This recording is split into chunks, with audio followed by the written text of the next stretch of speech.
Hello students, this is Joel Ford and Scott Miller from the Mississippi Speed Record. We got your questions from your teachers here and we're going to give you a little tour of the boat and our mission. So Scott, you want to introduce yourself? We are coming to you from South Minneapolis in my backyard here in Minnesota. It's a nice spring day. And yes, my name is Scott Miller and I'm 45 years old and I'm very, very excited to get to paddle down the whole Mississippi River as fast as we can. How about you, Joel? Who are you? I'm Joel Ford from the Baltimore, Maryland area, not too far from you all. I'm 36 years old and we are now 1 week out from setting off on our voyage to try and break the record. Which brings me to the first question, Scott, which is how long is the distance we're going to attempt to row? And that is 2,300 miles through 10 different states over the course of, the current record is just over 18 days long. So that's 2.5 weeks straight, nonstop, night and day that we are going to spend in the canoe trying to break a world record. That's right. And if we get going fast enough, Joel, my question for you is, do you think your hair will go whoosh out behind your head? We've hit up to 11 miles an hour in the boat. So there's definitely some times where the wind is moving. And there's another question that someone asked is how fast we need to go. So if you averaged out 2,300 miles over 18 days, I think it comes to about 5.3 miles per hour, which doesn't sound very fast. It's just kind of an average run. And there'll be 3 of us paddling at any time, but to maintain that speed for that long is a challenge. And we will have some of the water. The water will be flowing south with us, so we will pick up some current of the water. Yes, because most people that paddle the Mississippi River only go out for a few hours, but there are some people that paddle the entire river, but most of them still only paddle maybe 6 hours a day, maybe 8 hours a day. Maybe if they're going to do a really long day, they would paddle 12 hours a day. But we are going to paddle 24 hours a day through the nighttime, and that's what it takes to set a world record. So let's show you a little bit of the boat here, if you can turn that around. You know what? I can't. Okay. But I can do 2 videos. Oh yeah, we'll just do it like this. So this is our boat. It's a Winona, Minnesota 4. So it's a 4-person canoe. It's 23 feet long from the front to the back. And 4 people can be seated in there at a time. We have this custom cover on top here that allows us to have some dry space, a little cabin in the middle. So we're actually going to be sleeping in the boat, and we can sleep up to 2 team members at a time underneath there. Can you show us how that works, Joel? Yeah, so I got my handy life vest on here just to make sure if anything happens, I'm safe. But this cover will reach all the way over the front and allows for someone to climb inside. And 2 people could be under here at the same time together, laying down, taking a snooze. What happens if it rains when you're in there, Joel? Now we can open this cover up, zipper the sides, and be safe from the rain. Good night, Joel. Good night. Did you have a good snooze? A great snooze. And someone else asked how much we're going to sleep. So our plan is to paddle for 18 hours per day and sleep or rest for about 6 hours per day. So not very much. And what he means by that is 3 people will be paddling at all times. So each individual person will paddle for 18 of those hours and rest for 6 of the hours. That's correct, Scott. Thank you. And in the back of the boat here, which we call the stern, will be the steering center. So we have these foot pedals set up that attach from cables to the back of the boat where we'll have a rudder. So most canoes do not have a rudder, but we'll be able to steer the boat just like a kayak or a big motorboat steers with the power of these foot pedals while we're paddling at the same time. And the other position, I guess we'll show the front here. This is called the bow of the boat, and this is the engine of the boat. This guy just paddles as hard as he can to make as much speed as possible up here in the front. You get a nice pull on the water, and we have this, what we call a spray skirt, that can close up over my legs here and zipper close. So as we hit big waves, the water comes up and we'll just run back off the side. We don't get all wet in here on ourselves. Does it keep you warm too? It also keeps us warm. We'll have some days that can be as warm as 90, 95 degrees when we get down south. And up north at nighttime, it could be down below freezing, as cold as in the 20s or 30s at night. So it'll be pretty chilly. So I got another question for you, Scott. What do you think is the most challenging part of this attempt? Well, great question. There's actually a lot of challenges involved because you have to be in really good shape so that you can paddle for 18 hours a day for 18 days. But also there's really big, huge, massive boats on the river called barges. And they can be over like almost a quarter-mile long. They're just huge. And they hold as much as like thousands of semi-trucks, right? Yeah. Yeah, one of our teammates, Perry, is an expert on those. And anyway, they're really big. So we have to make sure we stay out of their way. That can be challenging. We also have to be careful. Sometimes the wind could blow right in our face and make it really hard to paddle. And that's very challenging. And there'll probably be some lightning storms with thunder and lightning, and that could be challenging. What else? That's a lot of the challenges, but also working together as a team and staying focused over that much time and staying awake, because if we're only probably gonna sleep about 5 hours a day, so we'll be kind of sleepy. So we'll have to take some caffeine so we can stay awake sometimes. Yeah, talk to each other, sing songs, tell jokes, play games. Yep, I got a joke for you. Okay. Where does the general keep his armies? In his sleeveys. Ha ha! So another question somebody asked is what we will eat. And the answer is we will actually have a support crew that follows us down the river in a car and also on a boat at some point. So our support crew will be preparing food on the shore for us and delivering it to us. So, even though we have this big boat, we're not carrying food for the whole 18 days in the middle of the boat. We'll only have food for about 6 hours with us at a time. And every 6 hours, we'll pull up to shore and our support crew will give us new food and new water. So we don't have to drink the water from the river. We don't have to go fishing. We don't have to start a fire. We can just get everything from our lovely support crew. And they're going to be working hard. They're not going to be sleeping much either. They're going to be getting dirty. They're going to be getting rained on just like we are. It's hard work. And here's the really crazy thing. Normally, on a normal day, I eat about 2,500 calories of food. But on this trip, I'm going to be exercising so much, I'm going to have to eat about 3 times as many calories as I normally do. And normally I try to eat pretty healthy.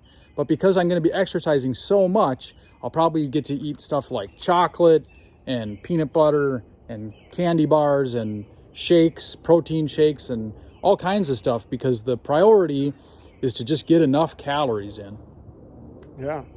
So somebody asked how confident we were in beating the world record, and I think we've done a very good job of preparing for this trip, both physically and mentally, and there's a lot of things off of the boat that we need to take care of as far as planning and our strategy. But even once we do all that and we plan for everything we can possibly take care of, there's a few things that can still happen that are completely outside of our control. And one of those big ones is weather. Just imagine if, like Scott said, the wind is blowing in your face for 1 or 2 straight days, or it's really cold, or you get snowed on or rained on for 2 or 3 days in a row. And, it can make your skin really soft and your hands can blister up, and you're cold and you're sleepy and you're tired. If the wind comes from behind us, it helps us to go faster. But if it comes in our faces, it slows us down. And another big factor outside of our control is how much water is in the river, because throughout the season, throughout the year, the water levels in the river go up and they go down, depending on how much rain and snow there has been. So usually the water levels are the highest in the spring right now, which is why we're going to try to set it in the spring. But this year, the water levels are a little lower than normal in the spring. So it rained here last night, and we're hoping it rains some more in the next week before we launch, because the higher the water, the faster we will go. And one of the last things I want to talk about are locks. Well, there's locks and dams. So a dam is a straight blockade of the water where none can go down except for what goes over the top or through the dam. So there'll be several of them where we actually need to stop paddling, get out and carry the boat around the land. So they might be 100 feet for some, and some are a half mile long that we have to go through the city of Minneapolis here to get around, to get back in the water where we can paddle again. There's also something called a lock, which is a dam across part of the river, and then another side of the river has a door that can open and close to allow water in. So imagine there's a door on both ends, and one will open to let water in, and then our boat can get in, and then it will close, and then the door on the other side will open. Well, the water will, they'll close the doors, the water will lower down, they'll empty the water, and then the other door will go out so we can leave. So if the water's north of the dam is up here and the water south of the dam is down here, we'll use the lock to drop that. It can be anywhere from 10 to 15 feet in some of these where they'll drop us down. It's basically like an elevator for a boat. Yeah, good analogy. Yeah. So another question for you, Scott, is what are the fears or dangers, or are there sharks out there? What are we scared of when we're paddling? Well, sharks live in the salt water, and we're going to be in the fresh water until the very end. And even at the end, we'll be in kind of a mix. So we're not worried about sharks. And alligators at the end of the river, they mostly stay on shore far away from the middle of the river where we will be. So I'm not really worried about alligators. Up north, there's bears and moose. But again, we should be safe in the middle of the river. And I know a guy who was kayaking up north, and he saw a bobcat on the side of the river, which kind of scared him. But again, he just stayed in the middle of the river. So the things that we have to be a little scared of and make sure we're safe are mostly the barges, and there is some rapids, and then bad weather. And the barges make really big waves, and sometimes that's kind of scary because our boat will go ksh, ksh, over the big, huge waves, and the water will come crashing over the boat, and we have to make sure we don't flip over. We definitely don't want to do that. Yeah, so another person asked about the cost of the trip, and while we don't know the exact cost yet, we have fundraised a good bit of money, fortunately. And you can imagine there's 4 very hungry paddlers going nonstop for 18 days. And then we'll have about 12 to 14 people on our support crew. So you're talking about 16, 17 people that we have to feed for 18 days of paddling, plus the amount of time it takes us to get home. And then we'll have to put gas. We'll have 3 boats following us down the river at different points. We'll have an RV trailer following us down, at least 1 car. So we need a lot of gasoline to fuel the vehicles, and some of the cooking fuels and a few other things. So while it doesn't really cost that much to get in a boat and paddle it, if you were just going out for the weekend with your friends, in this attempt, because we're trying to do it very fast and very safe, it's going to end up costing us a little bit more. So why are we doing this, Scott? Why even attempt it? Well, I'm doing this because I really, really love canoeing on a river. It's like my favorite thing, because I just like being out in the sunshine and seeing the clouds and the trees and the water. And I never know what I'm going to see around every corner. There's interesting stuff to look at all the time. And I also like to be athletic and exercise. And so this is an opportunity to combine liking to exercise and liking to canoe, because we're going to be canoeing really fast for 18 days. And I'm going to get to see 10 different states and 2,300 miles of the river. We'll get to see lox and eagles and turtles and maybe a moose, maybe a deer, maybe a bear, maybe an alligator. We'll probably see fish jumping, maybe hear some owls and coyotes. And we'll probably see a lot of people on the bridges and in their backyards. And some places we'll be in the forest, and some places we'll be in the city. So it's just a lot of really cool stuff to see. How about you?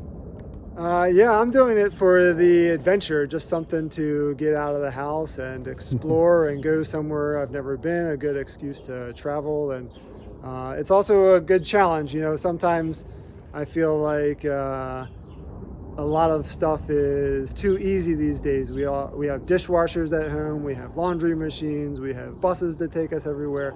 Sometimes it's good to get out and challenge yourself physically and mentally and see what you can do against the whims of nature. And the other thing I will say is, if you've ever heard of Huckleberry Finn or Tom Sawyer, or if you've heard of The Hobbit or The Lord of the Rings, those are all fiction books. Those are all stories, kind of epic fantasies. I guess Huck Finn isn't really a fantasy, but they're all about epic voyages and epic journeys. And this is kind of an epic journey that we actually get to do, and not just read about it. So it's kind of got that epic quality to it, which is pretty fun. Yeah. So another person asked about how the team was formed. I guess we can introduce our other two team members that are not here in person with us. So I'll introduce our teammate Perry Whitaker, I believe is 59 years old, from St. Louis, Missouri. He has been paddling on the Mississippi for years and years around St. Louis, has done many, many races, and he brings lots of experience to the team, specifically to that area of the Mississippi River, which we're really happy about. And if Scott, you'd like to introduce Adam? Yeah, so our fourth teammate's name is Adam Mocht. I think he's like 34 or something. And he lives up almost to the Canadian border, right next to a huge wilderness area called the Boundary Waters Canoe Area Wilderness. And he works at an outfitter up there. So he helps people take canoe trips all throughout the summer months in what some people would call the greatest canoe paradise on the planet. And the place he works literally has hundreds of canoes that they rent out to families and people who go on trips in the wilderness, sometimes for one day, sometimes for 2 weeks. And Adam loves to go paddling in the wilderness. Whenever he has time off, he goes on long trips and he likes to see how fast he can go. So when we heard about Adam, when we went to get our canoe from the place he works, we heard he likes to canoe really far and really fast. And we thought, boy, he would be a good addition to our team. So we have 4 people that like to paddle fast and like to exercise for a long time. And that's really good because that's what we have to do.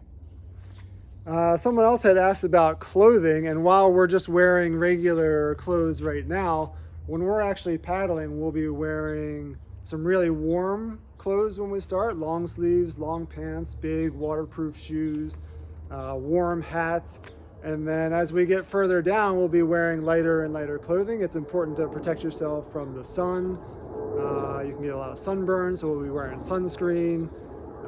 Chapstick is another big thing. And then as we get further down, we'll be wearing lighter and lighter clothes, but probably still protecting our skin, still trying to stay dry. And we'll have shoes, lighter weight shoes and stuff that drain really easily. So not too much differently than you would wear if you were going out to play a sport, some kind of technical gear, not cotton or something that helps to drain a little bit. And we have some fancy rain gear because it'll rain for sure. And then we have these life jackets so that if we do end up in the river, we can still float and we can be safe. And what I like about my life jacket is if I ever get tangled up in a line, I would need to cut myself out, so I have a knife right here on my life jacket. I also, if we get into a place where we need help, I have a nice whistle on my life jacket so I can call for help.